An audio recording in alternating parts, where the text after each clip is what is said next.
السلام علیکم ورحمۃ اللہ تعالی وبرکاتہ۔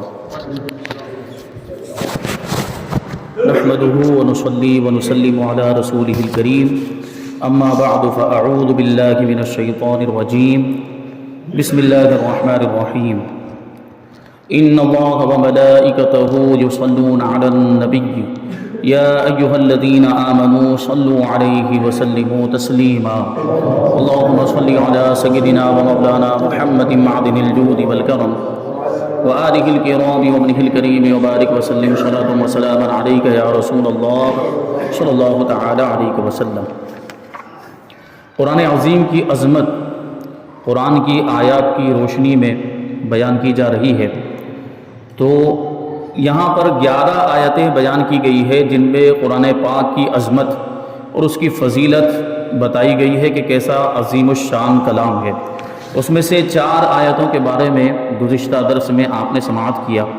5ویں آیت اور اس کے تعلق سے پہلے ارشاد فرماتے ہیں کہ یہ کلام قرآن مجید جو ہے یہ کلام سیدھا اور مستقیم کلام ہے، اس میں کسی طرح کا کوئی ٹیڑھا پن نہیں ہے، اس میں کسی قسم کی کوئی کجی اور ٹیڑھا پن نہیں ہے، بلکہ نہایت معتدل یعنی درمیانی انداز والا ہے، اور اس کے جو احکام ہیں نہ بہت زیادہ سخت ہیں نہ بہت زیادہ نرم ہیں، بلکہ درمیانی، اور ہر چیز کے اندر جو درمیانی وہ چیز ہوتی ہے وہ محبوب اور پسندیدہ ہوا کرتی ہے۔ یہ ایک مقولہ ہے لوگوں کے درمیان، ایک کہاوت مشہور ہے عربی کی کہاوت کہ خیر الامور اوسطها، کہ چیزوں میں سب سے بہترین چیز وہ ہوتی ہے جو درمیانی ہوا کرتی ہے، جو افراط و تفریط سے بالکل دور ہو وہ بہتر۔ اسی وجہ سے دین اسلام بھی اور یہ جو امت ہے اس امت کو درمیانی امت جو ہے کہ فرمایا گیا۔ اس سے پہلے میں نے یہ بات بتائی تھی کہ اس کو امت وسطا فرمایا، امت وسط بنایا یعنی درمیانی امت۔ یہ دین اسلام کے جو احکام ہیں نہ بہت زیادہ اس میں سختی ہے نہ بہت زیادہ نرمی ہے، بالکل اعتدال ہے۔ تو قرآن مجید بھی ظاہر سی بات ہے دین اسلام کے احکام اس میں بیان کیے گئے، تو قرآن بھی معتدل کتاب ہے اور مصالح عباد پر مشتمل کتاب ہے، یعنی اس میں قرآن مجید کے اندر بندوں کی مصلحتوں کو بیان کیا گیا، یعنی ایسی باتوں کو بیان کیا گیا جن کے اندر بندوں کی خیر خواہی ہو، بندوں کے کام جن سے بن جائیں، ایسی چیزیں جو ہے کہ قرآن مجید کے اندر بیان کی گئی ہے۔ چنانچہ اللہ تبارک و تعالیٰ ارشاد فرماتا ہے سورہ کہف کی آیت الحمدللہ الذی انزل علی عبدہ الکتاب ولم یجعل لہ عوجا قیما لینذر بأسا شدیدا من لدنہ ویبشر المؤمنین الذین یعملون الصالحات ان لہم اجرا حسنا۔ تمام تعریفیں اس اللہ کے لیے ہے جس نے اپنے بندے پر کتاب نازل فرمائی، کتاب یعنی قرآن مجید، اور اس میں کوئی ٹیڑھ نہیں رکھی، کوئی کجی یعنی ٹیڑھا پن نہیں رکھا۔ یہ بالکل مستقیم اور سیدھی کتاب ہے، لوگوں کی مصلحتوں کو قائم رکھنے والی نہایت معتدل کتاب ہے، تاکہ اللہ کی طرف سے یہ سخت عذاب سے ڈرائے اور اچھے اعمال کرنے والے مؤمنین کو خوشخبری دے کہ ان کے لیے اچھا ثواب ہے۔ مطلب کیا کہ جو برا کام کریں گے، برا عمل کریں گے تو ان کے لیے سخت عذاب ہے، یا جو کفر اختیار کر لیتے ہیں تو وہ جہنم کے مستحق ہیں، لیکن جو نیک کام کرتے ہیں مومنین میں سے اچھے اعمال کرنے والے ان کے لیے اچھے ثواب کی خوشخبری ہے، اور سب سے بہترین ثواب کیا ہے؟ جنت، یعنی ایمان والوں کو اللہ تبارک و تعالیٰ جنت عطا فرمائے گا۔ تو قرآن مجید یہ خوشخبریاں بھی دیتا ہے، نیک لوگوں کو اچھی جو ہے کہ نیک لوگوں کو خوشخبری دیتا ہے اور برے لوگوں کو ڈراتا ہے۔ قرآن مجید کے اندر خوشخبریاں بھی ہے تو انذار بھی ہے، یعنی ڈرانا بھی ہے۔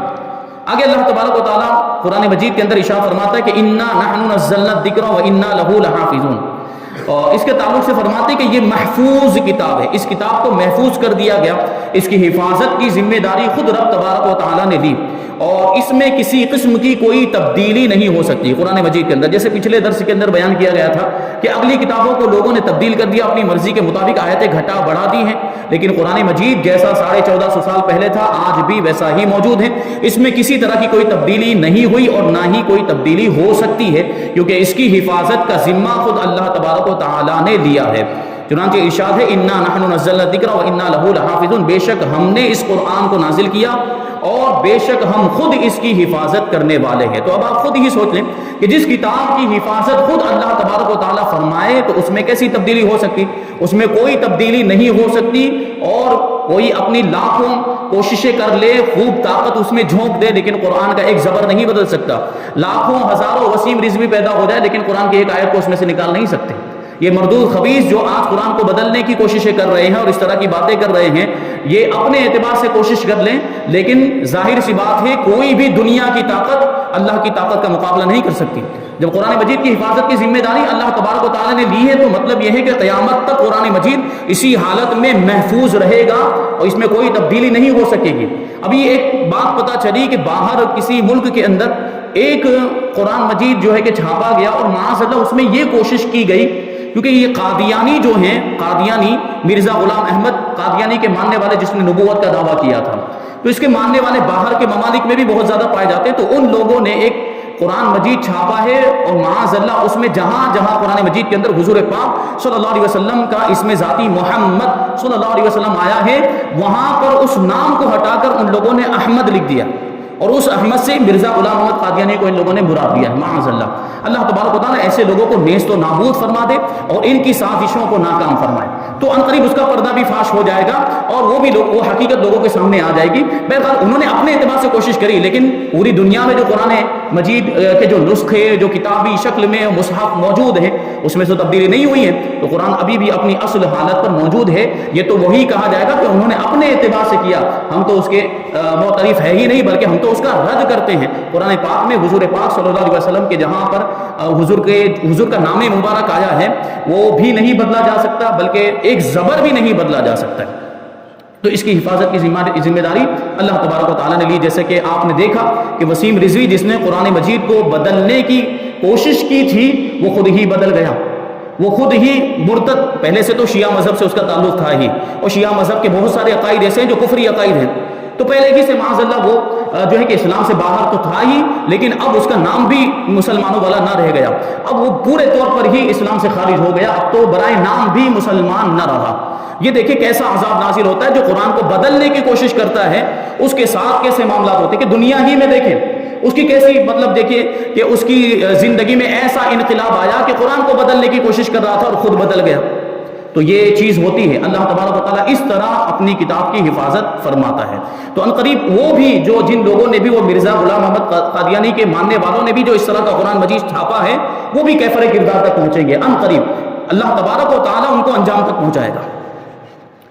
پھر ہے کہ یہ جامع العلوم کتاب ہے، یعنی اس میں سارے علوم کو جمع کر دیا گیا، قرآن مجید کے اندر علوم کو، سارے علوم کو جمع، یہ علوم کا خزانہ ہے، علوم کا سمندر ہے کہ اولین اور آخرین کا علم اس کتاب کے اندر موجود ہے، جو کچھ بھی ہو چکا جب سے دنیا بنی ہے اور جو کچھ قیامت تک ہونے والا ہے سارے علوم قرآن مجید کے اندر بیان کر دیے گئے۔ یہ الگ بات ہے کہ ہر کسی کے سمجھ میں آنے والی بات نہیں، قرآن مجید کو یہ اپنے علم کے مطابق جس کا جیسا علم ہے ویسا وہ قرآن مجید کو سمجھتا ہے، جس کے پاس جیسا علم ہے ویسا قرآن مجید کو، جبکہ اللہ تبارک و تعالیٰ تو ارشاد فرماتا ہے کہ وَنَزَّلْنَا عَلَيْكَ الْكِتَابَ تِبْيَانًا لِكُلِّ شَيْءٍ، کہ ہم نے تم پر یہ قرآن اتارا جو ہر چیز کا روشن بیان ہے، اور ایک دوسرے مقام پر ہے کہ مَا فَرَّطْنَا فِي الْكِتَابِ مِنْ شَيْءٍ، کہ یعنی ہم نے اس کتاب میں کسی چیز کی کوئی کمی نہیں چھوڑی، یعنی ہر چیز کو بیان کر دیا۔ قرآن مجید کے اندر ہر چیز کا روشن بیان ہے۔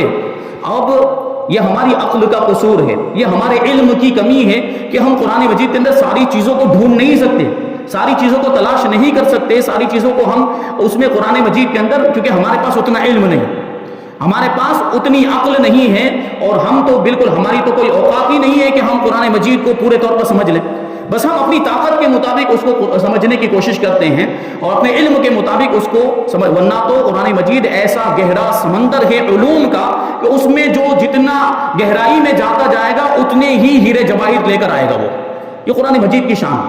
اب ایسے ایسے علوم والے گزرے، حضرت عبداللہ ابن عباس رضی اللہ تعالیٰ عنہ فرماتے ہیں قرآن مجید کے وہ سید المفسرین ان کو کہا جاتا ہے، حضرت عبداللہ ابن عباس رضی اللہ تعالیٰ عنہ کو کیا کہا جاتا ہے؟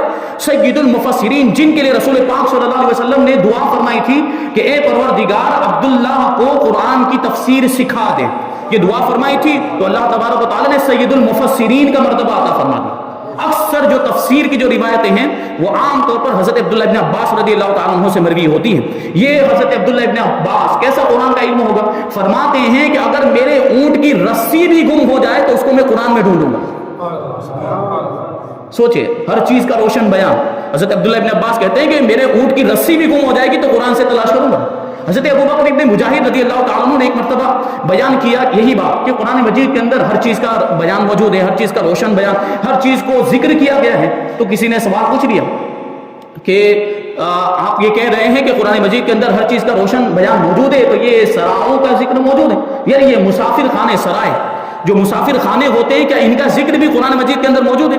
یہ آپ نے کہا ہے کہ ہر چیز کا روشن بیان قرآن میں موجود ہے، تو یہ مسافر خانوں کا ذکر بھی قرآن میں ہونا چاہیے؟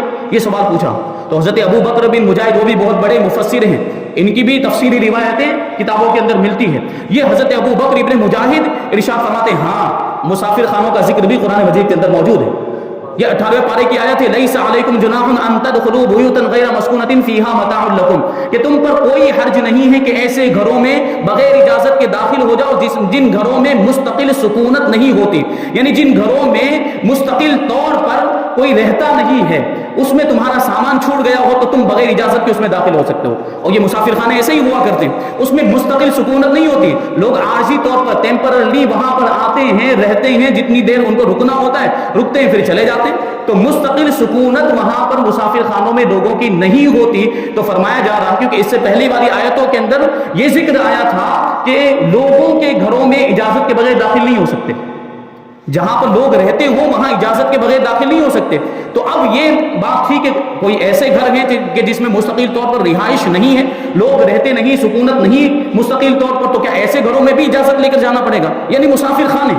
تو اس کے بارے میں ارشاد فرمایا گیا کہ مسافر خانوں میں بغیر اجازت کے بھی داخل ہو سکتے ہیں، جبکہ اس میں کوئی سامان چھوٹ گیا ہو. یعنی ہم وہاں رکے، پھر بعد میں جانے لگے، یاد آیا کہ ہمارا سامان رہ گیا تھا مسافر خانے میں، تو بغیر اجازت کے بھی اس میں داخل ہو سکتے ہیں. تو دیکھیں حضرت ابو بکر ابن مجاہد سے پوچھا تھا کہ مسافر خانوں کا ذکر کہاں ہے، تو انہوں نے اس آیت کو دلیل کے طور پر ارشاد فرمایا کہ مسافر خانوں کا ذکر بھی قرآن مجید کے اندر موجود ہے. وہ بڑا مشہور واقعہ مولا کائنات کا. اب مولا کائنات کی تو شان ہی الگ ہے کہ شہر علم کا دروازہ جن کو فرمایا گیا ان کے علم کا عالم کیا ہوگا؟ مدینہ، انا مدینۃ العلم وعلی بابها، میں علم کا شہر ہوں اور علی اس کا دروازہ ہے. تو ایک یہودی آیا مولا کائنات کی بارگاہ میں اور آ کر کہنے لگا کہ تم مسلمانوں کا دعویٰ ہے کہ قرآن کے اندر تو ہر چیز کا بیان موجود ہے، تو بتاؤ کہ آپ کی داڑھی کا ذکر کہاں ہے اور میری داڑھی کا ذکر کہاں ہے؟ اب مولا کائنات کی جو داڑھی تھی بڑی گھنی تھی، اور جو یہودی آیا تھا اس کی داڑھی خسی داڑھی، ہلکی پھلکی داڑھی اس کی تھی. تو وہ پوچھنے لگا کہ میری داڑھی کا ذکر اور آپ کی داڑھی کا ذکر قرآن مجید کے اندر کہاں؟ بڑا پر لطف واقعہ. تو مولا کائنات ارشاد فرماتے ہیں ہاں تیری داڑھی کا بھی ذکر قرآن میں ہے اور میری داڑھی کا ذکر بھی قرآن میں موجود ہے.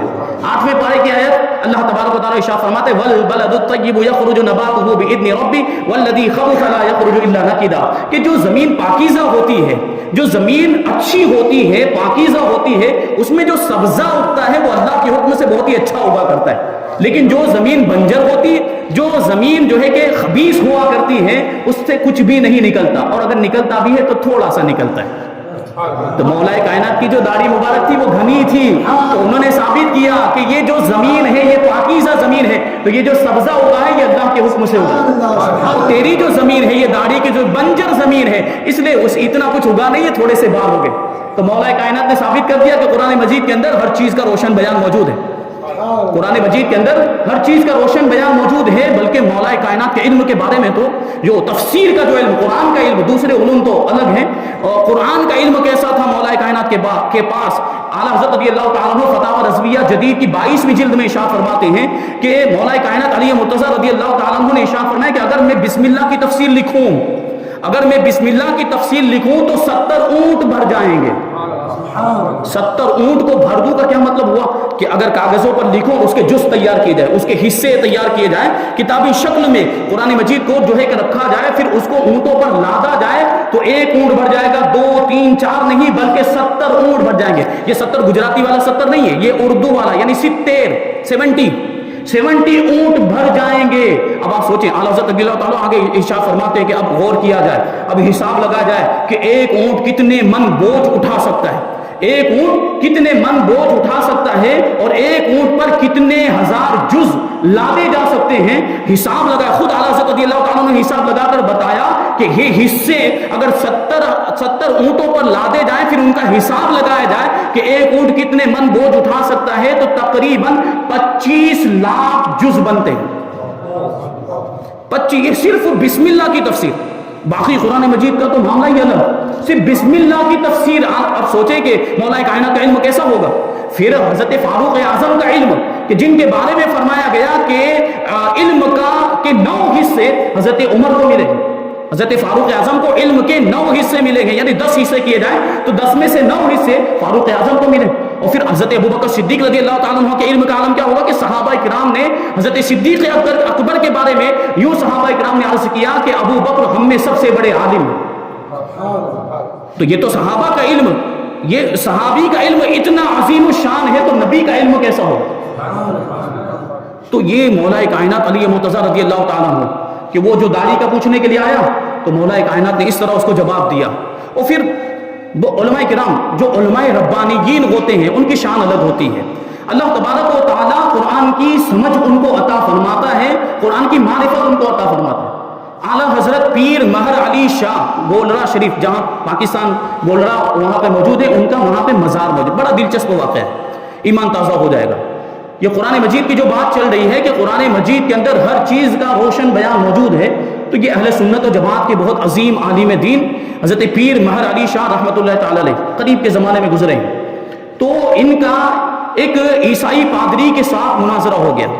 وہ عیسائی پادری آپ کے سامنے آیا اور سوال کرنے لگا کہ آپ لوگوں کا کہنا ہے کہ قرآن مجید کے اندر ہر چیز کا بیان موجود ہے، تو بھلا بتائیے کہ امام حسن اور امام حسین کا نام کہاں ہے قرآن مجید کے اندر؟ جبکہ امام حسن اور امام حسین کی زندگی میں قرآن کی آیتیں نازل ہو رہی تھی، تو آپ کے کہنے کے مطابق ان کا بھی نام ہونا چاہیے. یعنی آپ نے کیا کہا ہے کہ قرآن مجید کے اندر ہر چیز کا روشن بیان موجود ہے، تو امام حسن کا بھی ذکر ہونا چاہیے اور امام حسین کا بھی ذکر ہونا چاہیے. تو پیر مہر علی شاہ رحمۃ اللہ تعالیٰ نے تو پہلے اس کو سمجھانے کی کوشش کی. یہ جو ہم کہتے ہیں کہ قرآن مجید کے اندر ہر چیز کا روشن بیان موجود ہے، تو اس کا مطلب یہ ہے کہ ہر چیز کی طرف قرآن میں اشارہ کر دیا گیا یا ہر چیز کا اجمالی بیان موجود ہے، یہ مطلب ہوا کرتا ہے. لیکن وہ ماننے کے لیے تیار ہی نہیں تھا. نہیں، بولے آپ تو مجھے بتائیے، آپ مجھے دکھائیے کہ امام حسن کا نام کہاں ہے اور امام حسین کا نام قرآن مجید کے اندر کہاں ہے. اب وہ جب ماننے کے لیے تیار نہیں تھا تو پھر اللہ والے پھر جب اپنے انداز پہ آتے ہیں تو پھر ان کی ادائیں نرالی ہوا کرتی. تو پیر مہر علی شاہ رحمۃ اللہ تعالیٰ، ٹھیک ہے تو جاننا چاہتا ہے، تو نے قرآن مجید پڑھا ہے؟ تو کہتا ہاں میں نے پورا قرآن مجید پڑھا ہے، میں جانتا بھی ہوں، میں نے اس کو سمجھا ہے. تو پیر مہر علی شاہ کہتے ہیں کہ ہم نے پوری زندگی قرآن کو سمجھنے میں نکال دی، ابھی ہم یہ دعویٰ نہیں کر سکتے کہ ہم نے قرآن کو جان لیا، اور تو ایک عیسائی پادری ہو کر دعویٰ کر رہا ہے کہ میں نے قرآن کو جان لیا. بہرحال ابھی وہ بحث نہیں تھی. تو حضرت پیر مہر علی شاہ رحمۃ اللہ تعالیٰ کہتے ہیں ٹھیک ہے قرآن کو پڑھنا شروع کرو. تو اس نے اعوذ باللہ من الشیطان الرجیم پڑھا، بسم اللہ الرحمن الرحیم پڑھا. فرمایا رک جا، ابھی آگے پڑھنے کی ضرورت نہیں ہے، بسم اللہ ہی میں ثابت کر دوں گا، بسم اللہ ہی میں ثابت کر دوں گا. یہ ابھی جو قریب کے علماء ان کے علم کا یہ عالم تھا. اب آپ غور کریں گے تو اعوذ باللہ کے بارے میں آپ نے فرمایا کہ اعوذ باللہ تو قرآن کی آیت نہیں ہے، تو اس کو ابھی ہم چھوڑ دیتے ہیں. بسم اللہ الرحمن الرحیم یہ قرآن کی آیت ہے، اور تیرے سوال کا جواب بسم اللہ الرحمن الرحیم کے اندر ہی موجود ہے. تو نے کیا پوچھا ہے کہ امام حسن کا نام کہاں ہے اور امام حسین کا نام کہاں ہے؟ سن لے، بسم اللہ الرحمن الرحیم کے حروف کے جو عدد ہیں وہ کتنے؟ 786. ہر مسلمان جانتا ہے بسم اللہ الرحمن الرحیم کے حروف کے عدد کتنے ہیں؟ 786. اور امام حسن یہ جو نام ہے امام حسن، اس کے اعداد اگر نکالے جائیں تو 200 نکلتے ہیں. امام اور حسن، امام الف میم ہا سین نون، اس کے عدد نکالے جائیں تو کتنے عدد نکلتے ہیں؟ 200.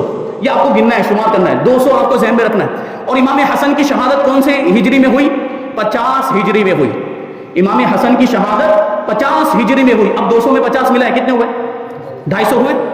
200 میں 50 ملا ہے 250 ہوئے. اب آگے فرماتے ہیں کہ امام حسین جو نام ہے امام اور حسین، اس کے اعداد اگر نکالے جائیں تو نکلتے ہیں 210. کتنے نکلتے ہیں؟ 210. اور امام حسین کی جو پیدائش ہوئی ہے وہ 4 ہجری میں ہوئی. یہ 4 کو ابھی یہاں پر رکھیں. اور امام حسین کی شہادت کون سی ہجری میں ہوئی؟ 61 ہجری میں ہوئی. 61 کے ساتھ 4 ملائے تو کتنے ہو جاتے ہیں؟ 65 ہو گئے. اور 210 کے اندر یہ 65 ملائے تو کتنے ہو گئے؟ 275. اور پہلے کتنے ہوئے تھے؟ 250. 250 میں 275 ملائے کتنے ہوئے؟ 525. 525. پھر آگے ارشاد فرماتے ہیں پیر مہر علی شاہ رحمۃ اللہ تعالی کہ امام حسین امام علی مقام رضی اللہ تعالیٰ عنہ کی شہادت کہاں پر ہوئی؟ کربلا میں. اور کربلا یہ 2 لفظوں سے مل کر بنا ہے، کرب و بلا. کرب و بلا، یہ کرب و بلا کے عدد اگر نکالے جائیں تو ہوتے ہیں 261. اب 525 میں 261 ملائے کتنے ہوتے ہیں؟ 786. اس نے تو صرف نام پوچھا تھا، حضرت پیر محل علی شاہ نے ثابت کر دیا کہ صرف نام ہی موجود نہیں، ان کی شہادت کا سال بھی ذکر کیا گیا، اور صرف سال ہی نہیں، امام حسین کی تو پیدائش کا بھی ذکر ہے، اور امام حسین کی شہادت کہاں ہوگی اس جگہ کا بھی ذکر ہے، اور پھر ان کی امامت کا بھی تذکرہ ہے قرآن مجید میں، اور پورے قرآن کی بات الگ ہے، صرف بسم اللہ کے اندر ہی یہ ساری چیزیں بیان کر دی گئی۔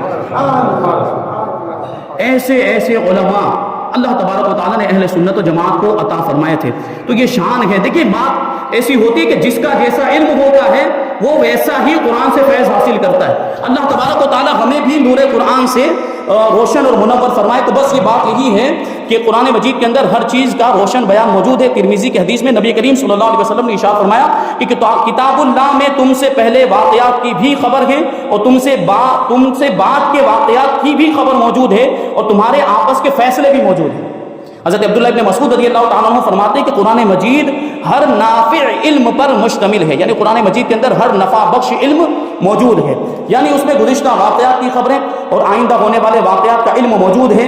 ہر حلال و حرام کا حکم اس میں مذکور ہے، اور اس میں ان تمام چیزوں کا علم ہے جن کی لوگوں کو اپنی دنیاوی، دینی، معاشی اور اخروی معاملات میں ضرورت پڑتی رہتی ہے۔ ساری چیزوں کا بیان قرآن مجید کے اندر موجود ہے۔ اللہ تبارک و تعالی ہمیں نور قرآن سے ہمارے دلوں کو روشن اور منور فرمائے، جو کچھ بھی بیان ہو اس پر ہم سب کو عمل کرنے کی توفیق عطا فرمائے، اور قرآن پاک سے محبت کرنے اور پابندی کے ساتھ قرآن پاک کی تلاوت کرنے کی توفیق عطا فرمائے، اس کو سمجھنے اور سمجھ کر اس پر عمل کرنے کی توفیق عطا فرمائے۔ وما علینا الا البلاغ۔ السلام علیکم۔